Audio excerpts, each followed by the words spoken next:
isso aí. Estou te respondendo. Então eu quero entrar na palavra que Deus nos trouxe essa noite aqui. Amém? Vamos para a palavra de Deus a partir de agora.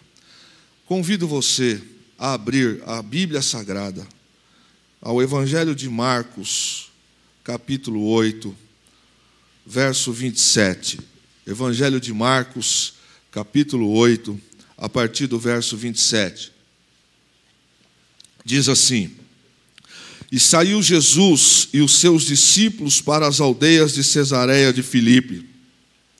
E no caminho perguntou aos seus discípulos, dizendo: Quem dizem os homens que eu sou? E eles responderam: João Batista. E outros diziam: Elias. Mas outros, um dos profetas. E ele lhes disse: Mas vós, quem dizeis que eu sou? E respondendo Pedro lhe disse: Tu és o Cristo. E admoestou para que ninguém dissessem aquilo dele. E começou a ensinar-lhes que importava que o Filho do Homem padecesse muito, e que fosse rejeitado pelos anciões, e príncipe dos sacerdotes, e pelos escribas, e que fosse morto, mas que depois de 3 dias ressuscitaria.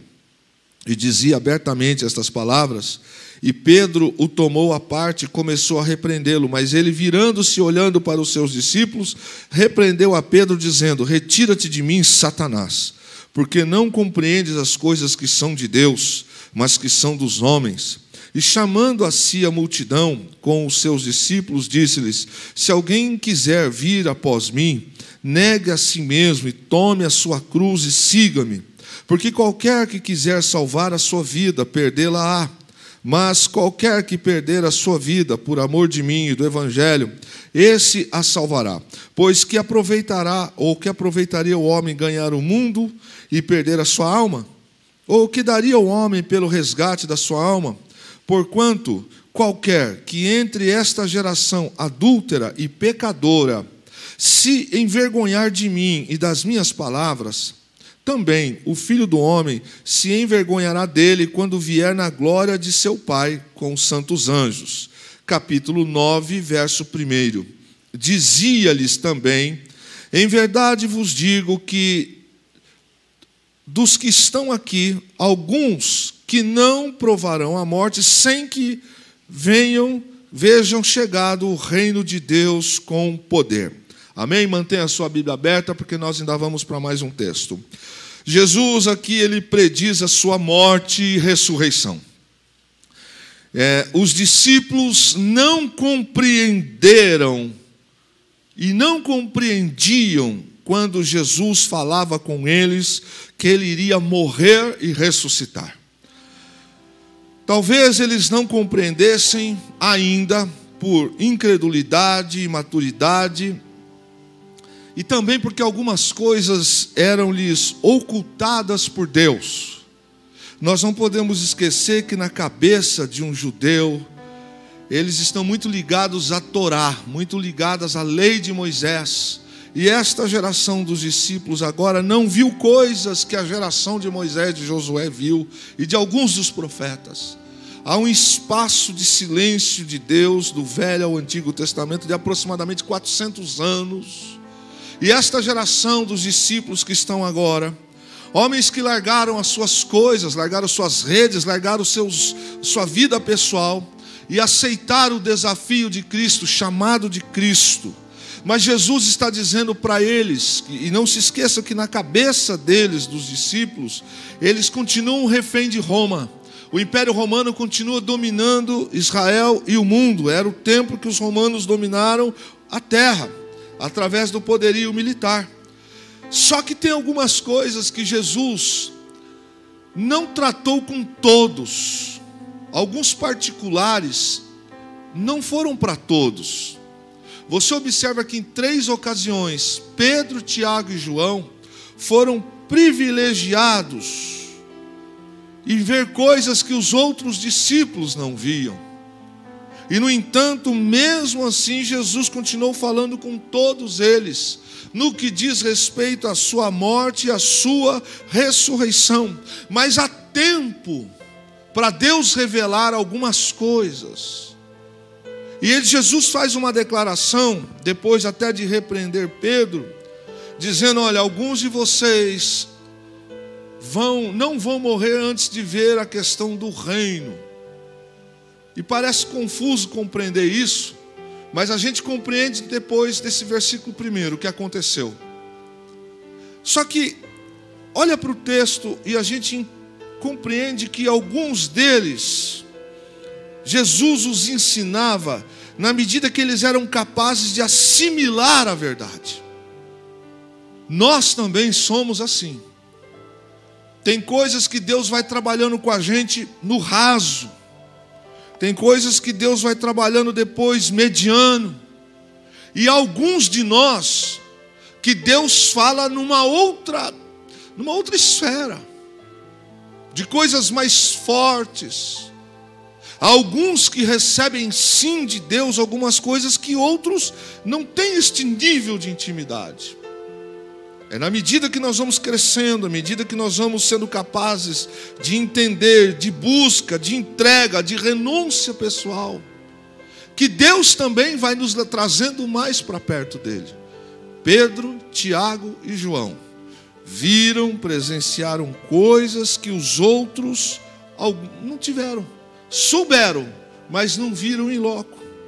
Agora pense na cabeça dos discípulos, como deve ter sido cruel para eles saberem que o líder deles, o Messias, ia ser morto pelos líderes religiosos da geração deles. Isso parece que dá uma coisa, como assim o Senhor é o Messias, mas eles vão te matar? Muito embora o profeta Isaías havia profetizado sobre o Messias, e alguns trataram isso com muita propriedade, agora é momento, chegou. Mas os 12 ainda estão um pouco cru, ainda eles não têm essa percepção. E Jesus, quando falava da sua morte e ressurreição, ele também não falava em secreto, ele falava em público. Ele tratou sobre esse assunto. E sobre esta questão da morte de Jesus, a gente olha e vê que a sua declaração, ela foi ousada, chocante, perturbadora, porque Jesus fala de cruz, e ele está falando para um grupo de pessoas que sabe o que é cruz. Jesus está dizendo: eu sou o Messias, eu sou o Filho de Deus, e ele opera sinais e maravilhas, todos nós sabemos. Mas Jesus agora fala para os seus discípulos e também fala para todos que estão dispostos a ouvir, dizendo que o escárnio, a vergonha, o vitupério, a humilhação vai acontecer com ele. Então fica confuso compreender isto, quando eu digo que se o Senhor pode curar, se o Senhor pode ressuscitar mortos, se o Senhor pode fazer paralítico andar, por que não impede? Perceba que uma coisa é a teoria que eles ouviram de Moisés e dos profetas, mas agora é prática. O Messias está entre eles, o Messias está declarando quem ele é.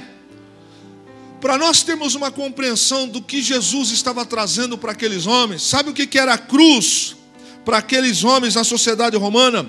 Para a sociedade romana, a cruz era sinônimo de vergonha, de culpa, de sofrimento e de rejeição. Para aquele tempo não havia maneira mais infame de alguém morrer do que morrer numa cruz. Todo que morria na cruz era considerado vergonhoso, era uma coisa terrível. Pessoas educadas não conversavam sobre a crucificação. Por quê? Porque isso era a forma mais humilhante, maldita. Era uma coisa terrível. E Jesus está dizendo que será este tipo de sacrifício, a ferramenta a qual ele vai se submeter, é exatamente aquilo que choca a cabeça, é aquilo que vai contra a cultura, é aquilo que vai contra a sociedade. A gente olha para os filhos do trovão, a gente olha para Judas, e a gente percebe que a cultura, a cabeça desses homens está um pouco distorcida ainda. Judas se perde mesmo, oficialmente a gente sabe quem ele é. Mas alguns que estão olhando para o Evangelho de Cristo Jesus, ainda achando que a coisa será em triunfo naquele momento, será de uma forma sabe, diríamos a linguagem de hoje, hollywoodiana, e Jesus está dizendo, não é assim que vai acontecer. Eu vou me submeter, vai acontecer comigo. E ele fala, quem vai lhe matar? Ele diz, quem vai lhe torturar? E na cabeça então dos discípulos, isto é muito complicado de entender. Porque se Jesus morre de um outro tipo, vai lá, mas ele vai se tornar maldição. Ele se colocará como a condição das mais rejeitadas. Cruz é para gente maldita. E Jesus não é maldito, ele se fez por nossa causa. Jesus não é uma pessoa que não tem escrúpulo, não, ele tem escrúpulo. Então por que ele tem que morrer na cruz? Por que da maneira mais vergonhosa, da maneira mais ultrajante? Então isso não entra na cabeça de alguns dos discípulos. Então na medida que eles vão crescendo espiritualmente, na medida que eles vão dando um passo acima de compreensão, e Jesus vai trabalhando com ele nesses 3 anos, de maneira que vai os capacitando. E a gente percebe que a questão de ser discípulo não é alguém apenas que aprende lições por meio de exposições e de livros. Discípulo é muito mais do que isso. Discípulo alguém não é discípulo simplesmente pela tradição oral, pelo que disseram, ou passando uma leitura pelas escrituras, seja de qualquer que for a religião. Não é um discípulo apenas quando eu aprecio, eu leio, eu conheço o que disse isto, o que os antepassados disseram, e o que está escrito aqui.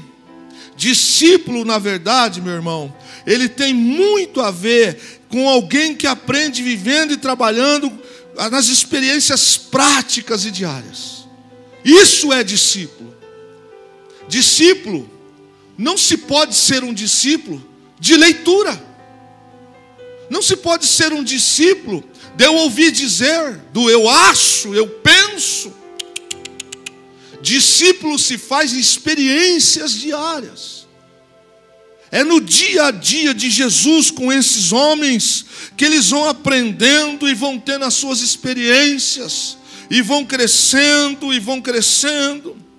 Mas a gente olha para alguns da época dos 12, dos 300, e ao fazermos talvez uma aplicação para hoje também, tem gente que se contenta em ser ouvinte e conhecedor, sem nunca colocar o evangelho em prática. Quantas pessoas conhecem da Bíblia muito, mas de vida, zero. Praticidade, zero. Zero. Conhecem, mas quando joga isso para si, ser discípulo de Jesus é andar com Ele, é caminhar dia a dia, irmãos.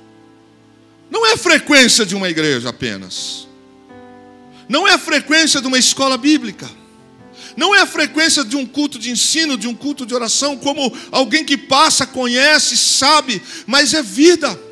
Discípulo sofre, discípulo sente o cheiro, discípulo compreende o momento.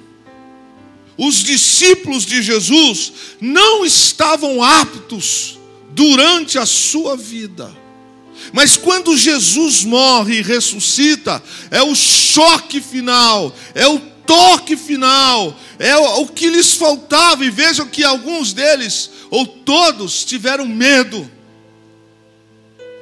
Eles estão amedrontados porque o mestre deles falou para eles que eles iam morrer, que ele ia morrer, que ele ia ser crucificado, mas que ele iria ressuscitar. Mas eles estão com medo, apesar de terem vivido com Jesus os últimos 3 anos, apesar de terem presenciado coisas como eles presenciaram.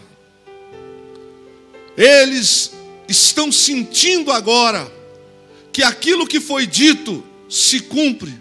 Só que Jesus para eles ainda não apareceu. Era sexta-feira à noite, sábado, até que chegou o domingo. Até então a vida desses homens ainda estava travada. Mas eles tiveram genuinamente um mestrado legal. Eles tiveram um mestrado excelente. Eles tiveram com Jesus, que veio tipificar, cumprir a lei e os profetas. Assim está escrito, assim diz a palavra, assim disse aqui. Eles foram confrontados e viram Jesus na aplicabilidade dessas coisas. Aí Jesus, muito antes de acontecer algumas coisas, e propriamente a ressurreição, no capítulo 8 que você leu comigo, Jesus começa numa condição, requisitos que por Jesus são rigorosos para ser discípulo. Primeiro, para ser discípulo de Jesus, tem que morrer o eu. Enquanto não morre o eu, discípulo não é. Pode ser aluno, pode ser simpatizante, pode ser doutor, pode ser espectador, pode ser o que for. Mas discípulo que não tem em si, não anula o seu eu, não é discípulo. Mas eu conheço de Gênesis, Apocalipse, perfeito. Que bom. Mais uma cultura. Para alguns é cultura. Mas eu conheço todas as... Tudo bem. Mas percebe-se que no dia a dia o seu eu fala mais alto. O eu tanto fala mais alto, que não é capaz de submeter a ouvir o Espírito Santo. Discípulo, para ser, precisa dizer não a si mesmo. Olha, por exemplo, hoje, noite missionária, oferta missionária. Mal veio uma pandemia, alguns já fica em casa, se estoca, tal, não sei o quê. E os missionários, quem quer estar lá? Irmãos, é difícil ser missionário agora. Ser missionário, está morando em outro país com uma pandemia, que a receita diminuiu, uma série de coisas. Mas vamos pular essa parte. É gostoso falar de missões, é gostoso ter projeto de missões, é gostoso dar sugestões, mas quem quer? Quem tem coragem de pegar os seus diplomas e dizer, chegar para a esposa e falar, a partir de hoje, a gente precisa chegar num entendimento, alguma coisa. Chamado. E é muito sério. É muito sério. Requisito que Jesus falou. Primeiro, dizer não a si mesmo. Isso vai além de recusar prazeres e posses. Isso inclui o seu interior. Ser discípulo de Jesus é quando muitas das vezes a minha natureza, o meu jeito, a minha forma, ela está e eu... Não. É Ele. É o que Ele está conduzindo. É o que Ele está falando. É o que Ele está colocando. Ser discípulo, foi Jesus quem disse. Ele disse que é preciso tomar a cruz e segui-lo diariamente. Não é para seguir Jesus na semana de Santa Ceia. Não vale seguir a Jesus no dia de domingo à noite. Ser discípulo de Jesus é diariamente, no troco. Coisas bobas, simples, não é? Porque ser honesto não é coisa só de cristão, deveria ser de todos os homens. Mas é ser diariamente, pensar, entender. Teve momento em que Jesus tinha tudo para dar logo uma voadora em todo mundo. Jesus teve momentos que ele poderia ter resolvido as questões ali agora.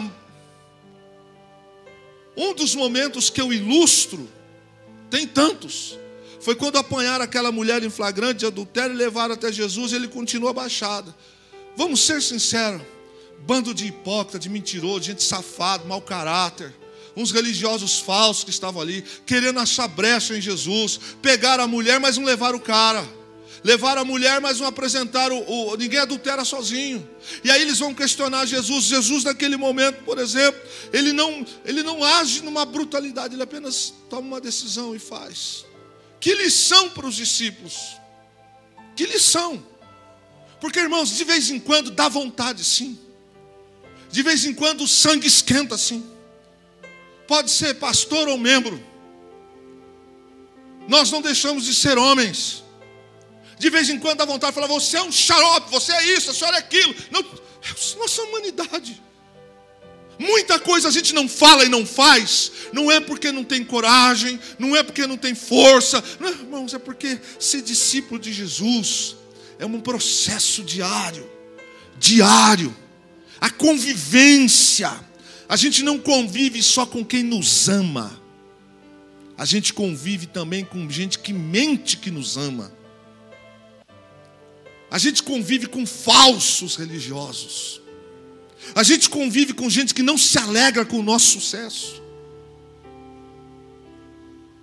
Mas precisa ser discípulo. Diariamente. Pensa no Kleber, como é difícil para ele, de uma família militar. 30 anos de caserna. Entendendo que na vida funcional era assim. Não foi, artigo tal, lei tal, punido, encaminhe-se, apure-se. E vira pastor. E Deus o chama. E eu que rejeitei isso tantos anos na minha vida. Eu que via o que minha mãe passava, meu pai sofreu, não queria isso para mim. Mas onde eu ia, levantava uma mulher do reteté e vinha e dizia: assim diz o Senhor. Irmãos, eu já me escondi embaixo de banco de igreja para não ouvir a profecia. Deus me pega desde adolescente. Não queria. Como é que eu faço agora com o meu temperamento, com a minha formação, com aquilo que eu aprendo que é legal, e até de estatuto? Tem hora em que o sangue faz isso aqui. Mas eu preciso entender, Kleber, que ser discípulo é um processo diário. Diário. Lutar contra dificuldade financeira, lutar contra dificuldade na saúde, lutar contra tudo e ser cristão, dando exemplo, bom testemunho de Cristo. E Jesus diz assim: olha, se você deseja ser meu discípulo, Ele não prometeu para ninguém: você vai ser doutor, você vai ser mestre, você vai ser um grande empresário. Não está escrito. Ele disse: se você quer me seguir, pegue a sua cruz e me siga. Não está escrito: se você me seguir, eu vou te fazer, vou tirar o Bill Gates e vou colocar você, eu vou te dar uma Ferrari. Não, ele só disse isso: quem quer, pegue a sua cruz e me siga. E seguir a Cristo é anular o seu eu, é anular o meu eu, é deixar de todos os dias, é o trânsito, é o ambiente familiar, são os vizinhos, é na igreja. É um processo. Na medida que eu me recuso a me submeter, eu também fico estatizado. E na medida em que eu aceito ser tratado, eu vou crescendo. Deus vai me levando por outros níveis. Jesus disse que ser discípulo é identificar-se com Ele em sua entrega de sofrimento e sacrifício. Isso é ser discípulo. Aguinaldo postou agradecimento aos irmãos. E alguns, para que o culto esteja acontecendo, estão na igreja desde 3h30. 2 horas que a mesa arrumou, deu problema. Quanta coisa acontece antes de nós desfrutarmos de um momento.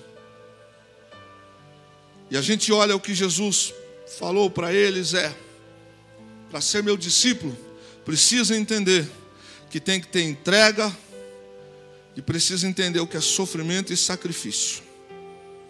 O discipulado é uma disciplina diária. É seguir a Jesus um dia de cada vez. É um dia de cada vez. Não dá para ser lógico com Jesus. Não dá para ser racional com o discipulado. É ir para casa hoje, talvez doente, e amanhã continuar servindo a Jesus. É ir para casa esta semana, e algumas respostas que você queria e que eu quero, não chegam. Algumas coisas que para nós a gente orou e não aconteceram. E mesmo assim, mesmo quando alguém nos ofereceu uma proposta ilícita, imoral, a gente não tomar aquela decisão por Jesus. É assumir as responsabilidades como discípulo. Discípulo sofre oposição. Discípulo fica doente. Discípulo sofre rejeição. Discípulo tem conta para pagar. Discípulo tem, às vezes, atrito familiar. Discípulo, às vezes, tem problemas com seus parentes, com vizinhos. Discípulo é desafiado pelo patrão. Discípulo, às vezes, fica com direito de receber alguma coisa e o devedor não quer pagar e fala, procure os seus direitos. Discípulo passa por tudo que os outros passam, com uma diferença: ele segue a Jesus. Sacrifício e sofrimento para provar que nós não vivemos pelos costumes da terra, mas vivemos pelo céu. Discípulo de Jesus, pega a sua cruz todos os dias e segue. Jesus acaba de falar isso mais uma vez, e ele agora faz algo muito diferente. Ele tem um momento especial. Lucas, abra sua Bíblia, Evangelho de Lucas, capítulo 9, por favor. Verso 28. E aconteceu que quase 8 dias depois destas palavras, tomou consigo a Pedro, a João e a Tiago, de novo, e subiu ao monte a orar. E estando ele orando, transfigurou-se a aparência do seu rosto, e a sua roupa ficou branca e muito resplandecente. E eis que estavam falando com ele 2 homens, que eram Moisés e Elias, os quais apareceram em glória e falavam da sua morte, a qual havia de cumprir-se em Jerusalém. E Pedro e os que estavam com ele estavam carregados de sono. E quando despertaram, viram a sua glória e aqueles 2 homens que estavam com ele. E aconteceu que quando aqueles se apartavam dele, disse Pedro a Jesus: Mestre, bom é que nós estejamos aqui, e façamos 3 tendas, uma para ti, uma para Moisés e uma para Elias, não sabendo o que dizia. E dizendo ele isto, veio uma nuvem e os cobriu com a sua sombra. E entrando eles na nuvem, temeram, e saiu da nuvem uma voz que dizia: Este é o meu filho amado, a ele ouvi. E tendo soado aquela voz, Jesus foi achado só, e eles calaram-se, e por aqueles dias não contaram a ninguém nada do que tinham visto. Jesus disse, momentos anteriores, que até então os discípulos conheciam Jesus na forma humana.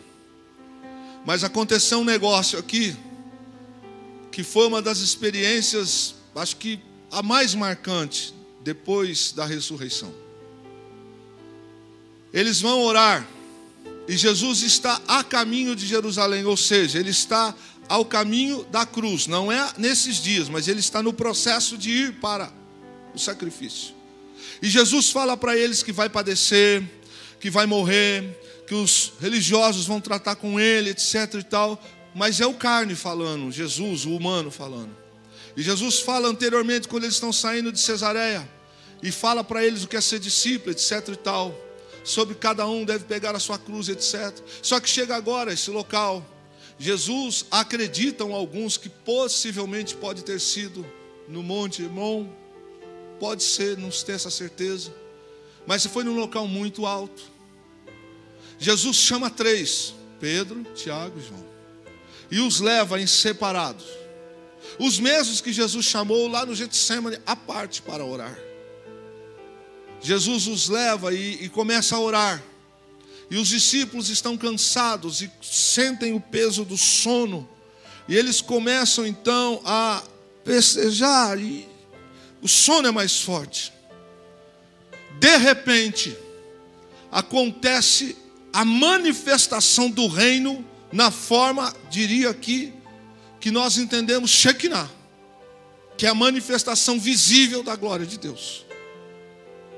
O rosto de Jesus, as vestes de Jesus, são tomadas por um esplendor, que não é um sonho, é uma realidade. Eles que estavam a dormir, acordam, e quando eles estão vendo aquilo, eles percebem que Moisés e Elias estão falando com Jesus.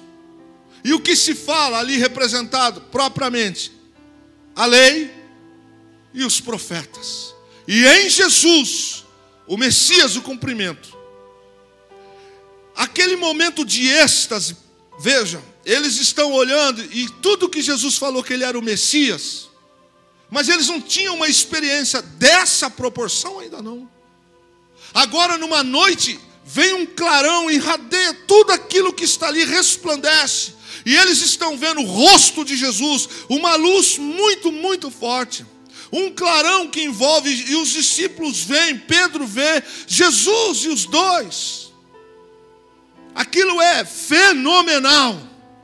O reino que Jesus falou, alguns não esperariam chegar lá para ver, mas eles viram em vida a manifestação do que é parte, meu querido, parte do poder de Deus. Me permita dizer, milagres, manifestações sobrenaturais de Deus, elas existem, mas elas não são o centro. O centro é a submissão à palavra. O centro é viver com Cristo. O centro é a gente se submeter e andar com Ele, porque o milagre não salva. Mas aqueles discípulos tiveram uma experiência fantástica, extraordinária. Eles viram, foram tomados por uma visão que ninguém mais viu. E sabe o que é mais interessante? Porque eles foram proibidos de falar para os demais enquanto Jesus não ressuscitasse. Só contaram o que se fato pós-ressurreição. Pedro, e foi isso que eu estava nas minhas conversas com o Espírito Santo. Pedro solta uma frase que às vezes eu solto. Não falo para fora, mas falo para dentro. Talvez você já tenha falado também. Aquele momento, de uma forma divina, Jesus manifestou para eles um pouco da sua glória. Pouco.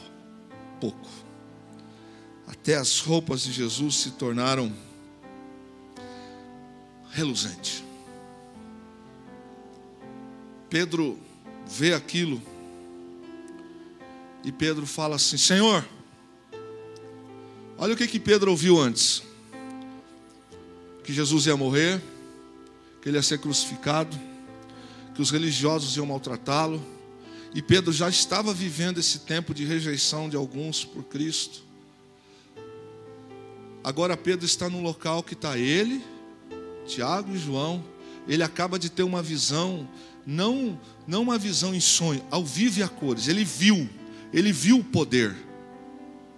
E Pedro abre a boca e fala assim: Senhor,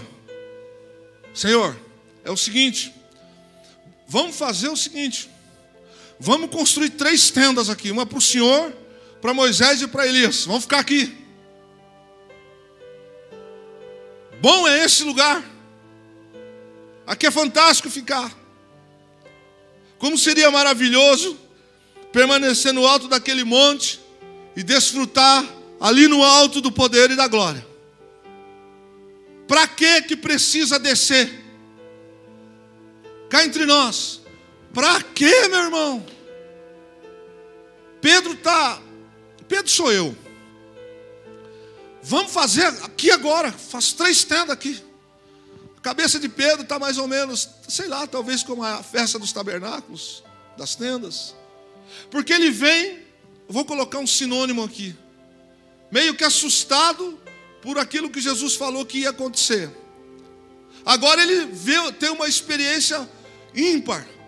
Ele viu a manifestação ali fantástica. Não é sonho, não é visão, ele viu. E ele está meio sem saber o que dizer.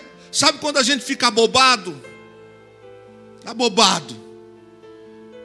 Não sabe nem o que está falando. Senhor, esse lugar aqui é fantástico, vamos ficar aqui. A gente faz 3 tendas e fica aqui. E na mesma hora que Pedro está falando isso, Lucas é o único que traz esse pormenor. Ele esclarece dizendo que Pedro está falando. Marcos e Mateus diz que após Pedro ter dito isso, no momento em que Pedro falava isso. Mas Lucas ele é enfático. Lucas diz assim: e no momento em que Pedro está falando isto, Pedro está falando um negócio, mas ele não parou nem para pensar do que ele está falando. Ele falou. Ele ficou tão tocado por aquele momento, e eu ficaria também, falando: não, vamos ficar aqui, Senhor. Vamos julgar daqui mesmo. Joga um raio ali, faz um negócio aqui, faz outro aqui. Vamos ficar aqui.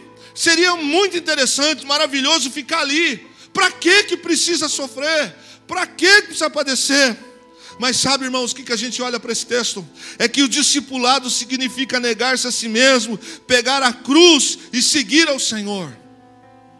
E Jesus não lhe responde naquele instante.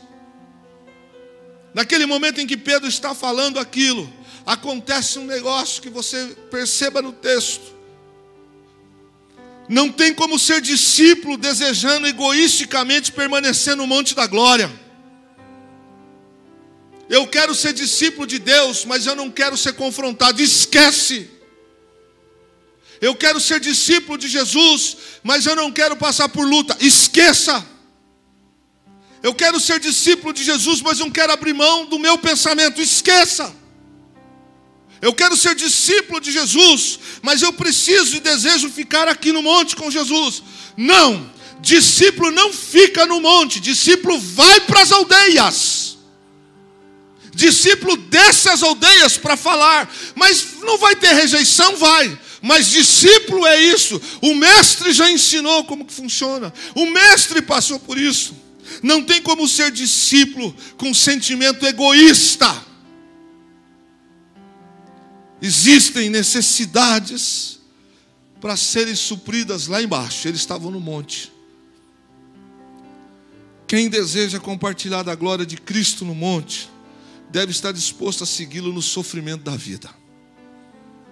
Ah, irmãos, quantas vezes nós já dissemos essa expressão aqui, ó: ser crente dentro da igreja é fácil. E é mesmo. E é mesmo. Quase que é. Ser crente dentro da igreja é quase que é bom. E é fácil. Por que a gente tem que sair da igreja então? Por que a gente... Porque lá fora. Aqui a gente presta culto, aqui a gente não briga, aqui a gente não discute, aqui a gente não se mata, aqui a gente presta culto, de uma maneira pública, formal. Lá fora a gente prega com a vida, com exemplo, com praticidade.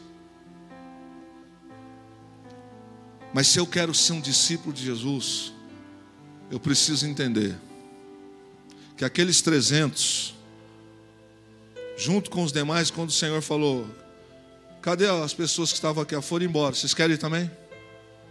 Não, a gente não quer ir, não. Para onde a gente vai? Só o Senhor tem palavra de vida eterna. Aqueles discípulos estavam ali, e Pedro então, com essa frase que ele diz assim: vamos ficar aqui, eu faço 3 tendas. Sabe, irmãos, Pedro está falando essas coisas, não está falando por mal. Há uma nuvem que se manifesta no meio daquela situação, envolve a todos eles, e Deus corta o que Pedro está falando. Este é o meu filho, a ele ouvi. A ele ouvi. O raciocínio de Pedro é interrompido. A verbalização de Pedro é interrompida. O Senhor Deus fala assim: este é o meu filho, a ele ouvi. Discípulo não faz o que quer, discípulo faz o que o mestre manda. É dentro disso que a gente olha e vê que, entre tudo que sei, que aprendo, nada será mais forte do que a ação do Espírito Santo. Nada, nada. A hostilidade, a oposição, as injúrias que nós sofremos, as oposições, tudo que possa vir contra Deus, faz parte de ser discípulo. Faz parte. Mas é bem tentador ficar com Jesus no particular e não se envolver com Ele na obra. Não é desafiador? Eu já sou convertido. Para que eu preciso ser pastor? Para que eu vou mexer com esse negócio de trabalhar na igreja? Para quê? Ora, cada um que corre atrás da sua salvação. Ué, assim como eu corro, você também corre. É muito tentador. Se a gente não tomar cuidado, nós falamos a mesma coisa que Pedro falou. Para que a gente precisa se aborrecer com esse negócio de discípulo?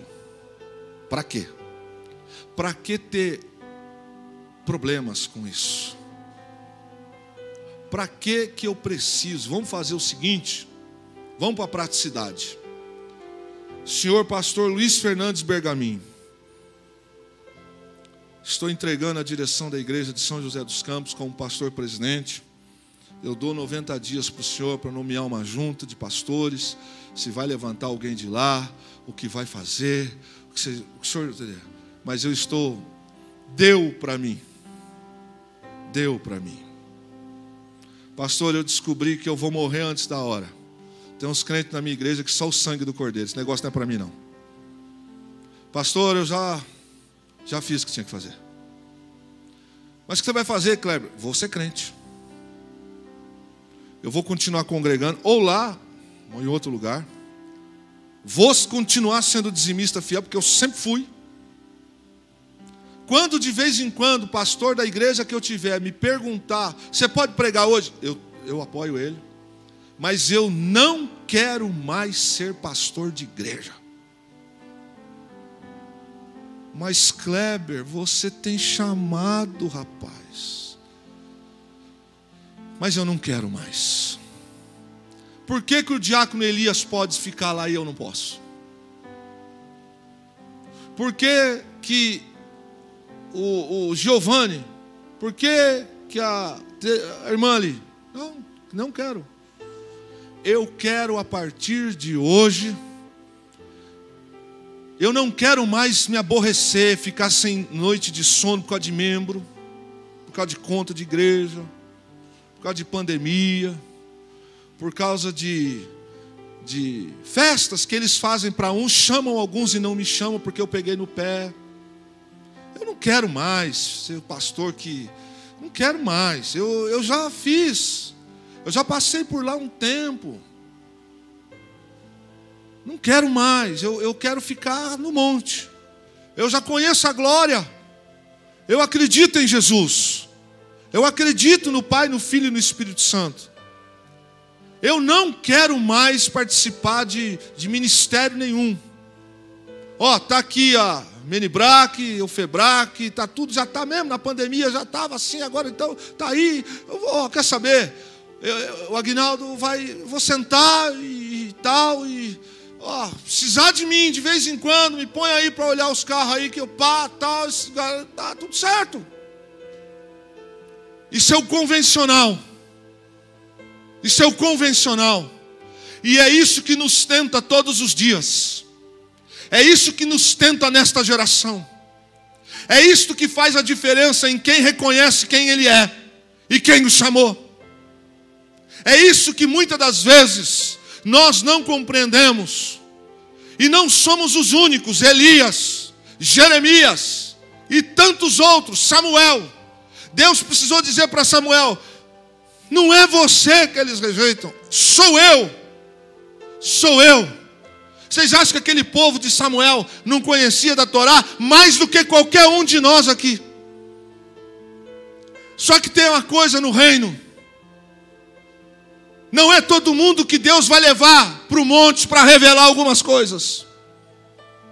É na medida que eu vou entendendo o que é princípios, que eu vou me permitindo, que o Espírito vai tratando, e eu vou me anulando, e eu vou morrendo para o meu eu, é que Deus vai me levando para alguns níveis.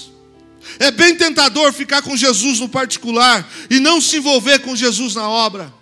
Irmãos, palavra para você entender: quer coisa mais gostosa do que ser membro de banco de igreja? Não se preocupar com nada e só dar palpite e reclamar. Eu sento, me levanto, tem culto presencial, hoje acho que eu vou. Vamos em coisa mais gostosa do que servir ao Senhor, sem responsabilidades de outras coisas. Crente ali, tal, mas não quero mais dirigir coral, não quero mais trabalhar na transmissão, não quero mais isso, não quero mais aquilo, não quero mais. Às vezes surgem mais inimigos na sinagoga do que fora da sinagoga. Não se iludam. Por isso que nem todos têm o mesmo chamado. Não está sendo fácil ser cristão genuinamente. Genuinamente. Olha, essa pandemia tem esfriado muita gente, mas na verdade só revelou o que tinha lá dentro. A gente sabe disso. Nesse momento, meu irmão, a gente tem coragem e usa algumas justificativas para não vir para a igreja, mas tem coragem de andar aí fora. Mas para vir na igreja não. Para vir na igreja é um problema. Entre o que eu penso, o que eu quero, o que eu imagino, sempre há de se levar em conta o que Deus quer.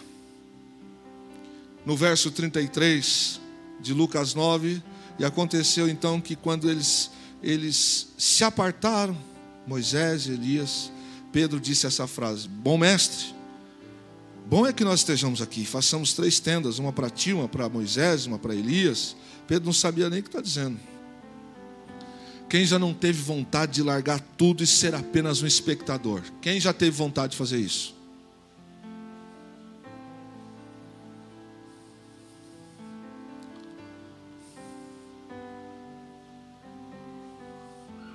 Quem não teve? E quem teve? Quem teve está aqui. Esse negócio de pastorear, B.O.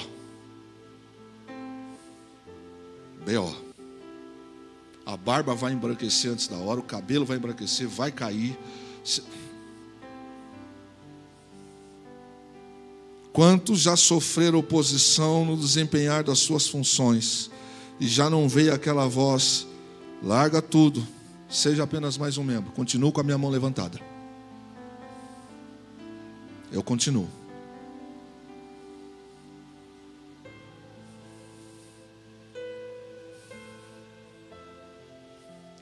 E por que não faz? Porque não tem coragem? Não. No meu caso, não. No meu caso é porque eu não consigo. Eu não consigo. É muito mais forte o que está dentro de mim do que a vontade de desistir. As coisas que Deus fala comigo e não fala com vocês é muito mais forte. Nos momentos em que algumas pessoas falam: tem que fazer, o Espírito Santo fala comigo: não vai fazer. Não vai fazer. Ou nos momentos que era para fazer, Deus fala: não faça. Vocês pensam que é mole?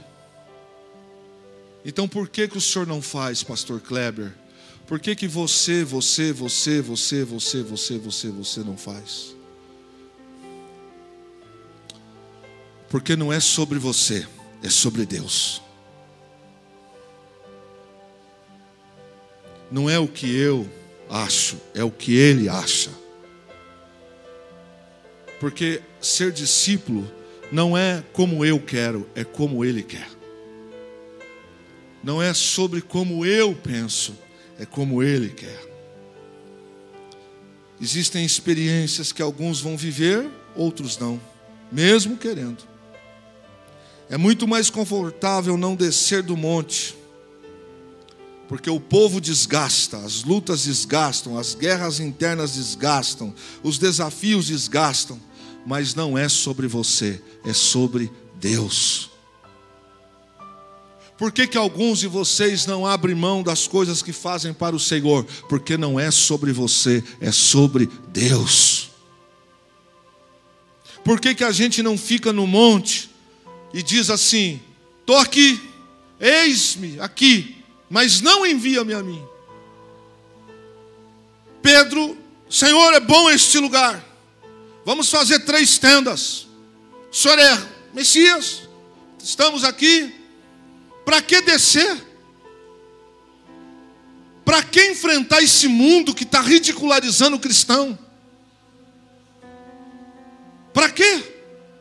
Para que enfrentar esses loucos e doidos que têm falado que se forem eleitos vão prender, vão fazer, vão matar, vão fazer e acontecer?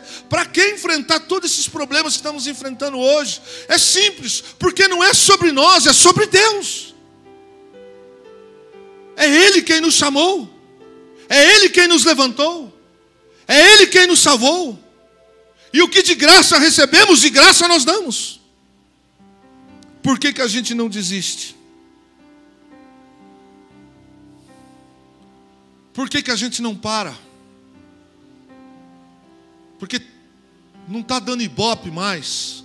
Não está valendo a pena mais. Mas quem diz que tem a ver com ibope, que tem a ver com show, que tem a ver com cargo, que tem a ver com dinheiro? Quem que diz que tem a ver? Quem que diz que tem a ver com quem sabe mais, com quem é mais inteligente? Está aparecendo na igreja de Corinto. Quem que diz que tem mais a ver com o empresário mais top das galáxias? Quem que diz que tem a ver com quem fala 5 idiomas? Não é assim. Não é assim. Quando a voz do Senhor interrompe Pedro, qual que foi a razão? Qual que foi a razão? Eu vou fazer a minha, que foi comigo que ele falou. Você não sabe o que você está dizendo. Sabe para quem que Deus falou isso? Para o profeta Elias. Tira a minha vida, eu não sou melhor que os meus pais. Eu fiquei sozinho. Deus falou: sabe nada. Tem 7.000 ainda que não se curvaram perante Baal. Deus entende os nossos medos. Deus entende a nossa tristeza, a nossa decepção. Deus entende as nossas frustrações. O profeta Jeremias chega para Deus um dia e fala assim: eu não vou mais falar nada que o Senhor falou, porque o Senhor me iludiu, o Senhor me enganou. Não dá 12 horas, 4 horas, 1 hora, Jeremias falou: não é nada disso. Continua. Não é sobre você, é sobre Deus que nós vivemos. É sobre Deus que nós pregamos. Ao olharmos para o texto sagrado, muitas obras de Jesus foram inexplicáveis. Quer ver uma? Que teologicamente vai fazer um monte de gente aí falar groselha?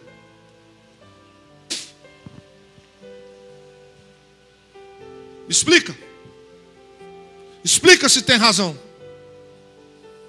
Explica se tem razão mandar o cara mergulhar no Rio Jordão 7 vezes. Por que não cura na primeira? Explica. Explica por que não voltou logo para a casa de Lázaro quando Lázaro estava doente e esperou Lázaro morrer. O Espírito Santo não age como eu quero, ele age como ele quer. Quantas vezes, meus irmãos, eu preparei sermões aqui teologicamente, e quando eu cheguei aqui o Espírito Santo falou assim. E sabe como é que eu saí alguns cultos aqui da igreja? Frustrado, triste. Falei: acho que eu preguei nada hoje, nada. Quarta-feira, terça-feira o telefone começa a tocar. Pastor, eu preciso conversar com o senhor. O que foi? Preciso conversar com o senhor. Passa mais 2 dias, liga uma irmã e falou: pastor, o senhor precisa vir aqui em casa. O que aconteceu, filho? É isso. E sabe aquela mensagem que o senhor pregou domingo? Que lá foi para mim. O senhor está sabendo de alguma coisa? É outra coisa que a gente leva nas costas. O discípulo não é maior que seu Senhor. Daí Deus sempre fará o que Ele deseja. Porque não é sobre você, é sobre Deus, Aguinaldo. Muitas das vezes, nós vamos ser tentados a falar assim, com todo respeito, o marido ou a esposa, ou filhos, que chega e fala assim: pai, o senhor já passou por tanta coisa, pai. Não está na hora do senhor largar, deixar isso de ser... Ou chega a esposa e fala: meu velho,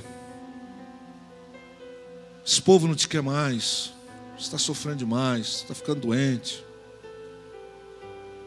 E aí você vai para o quarto orar e o Espírito Santo fala assim: eu te mandei fazer alguma coisa? Não, então continua fazendo o que eu mandei. Porque não é sobre nós, é sobre Deus. É sobre Deus. Quantas das vezes vocês não sabem? Aqui, ó. Aqui, ó. Quantas das vezes vocês não sabem, mas algumas coisas que vocês fizeram e vocês não sabem. Foi como Deus fizesse assim: tá vendo? Eu continuo cuidando de você, fica comigo. Alguns de vocês não sabem, como também para vocês algumas vezes eu fui bênção para vocês. Alguns de vocês entraram aqui algumas das vezes doente da alma, com problemas, etc e tal. E uma palavra que foi ministrada no altar fez com que você não tomasse uma decisão, não divorciasse, não fosse embora de casa, largou todo o erro, não fez bobagem, não tirou a vida. Sabe por quê? Porque alguém ficou lá no monte? Não, porque alguém se deixou ser usado. Porque quando a gente se deixa ser usado por Deus, a gente desce do monte e vai lá para o vale. Quando Deus fala com Pedro, está falando aquilo, o Senhor Deus interrompe e fala: ó, esse é meu filho, escutai. Muitas das vezes nós pregamos aqui nesse altar e nos outros sobre fim, sofrimento, cruz, mas de repente Deus agora resolve nos colocar no campo de batalha. E esse é o tempo que nós estamos passando por isso. Por que não ser simplesmente um membro comum? Por que não escolhermos uma igreja e ficarmos lá sentados? Ou por que simplesmente não congregar só quando se for permitido estar presente? Por que eu preciso passar por tudo isso? Por quê? Porque não é sobre você, é sobre Deus. Porque não fui eu, Kleber, Andrei e Flauzino, que escolheu ser pastor. Pelo contrário, vocês conhecem a minha história. Eu não escolhi, eu não desejei. Foi Ele, é Ele. É por isso que muitas das vezes eu estou lá cansado. Você está lá cansado. Você está pensando em algumas coisas. E vem alguma coisa sobrenatural que a gente não sabe o que é. E o Espírito Santo nos toma. E um minuto atrás a gente estava destruído. Um minuto depois, se entrar um leão, a gente mata o leão. A gente vence o Golias. Porque não é sobre nós, é sobre Deus. É sobre Deus. Tudo que a gente passa nessa vida com Cristo vale muito a pena. Pedro desejou construir tenda. E eu termino a minha mensagem essa noite dizendo para você: não adianta a gente ficar lá em cima. Ele não mandou a gente ficar lá em cima. Ele nos chamou para isso. Ele nos comissionou para isso. Sabe quando você leva uma cara feia? Sabe quando você fica triste? Ele não te prometeu que você não ia ter isso. Ele pega a sua cruz e me siga. Nosso descanso não é aqui, é lá no céu. E o nosso galardão está preparado por Ele. É lá. Porque não é sobre você, é sobre Deus. Eu não sou discípulo para fazer a minha vontade, eu sou discípulo para fazer a vontade dEle. Fique em pé. Deus abençoe a sua vida.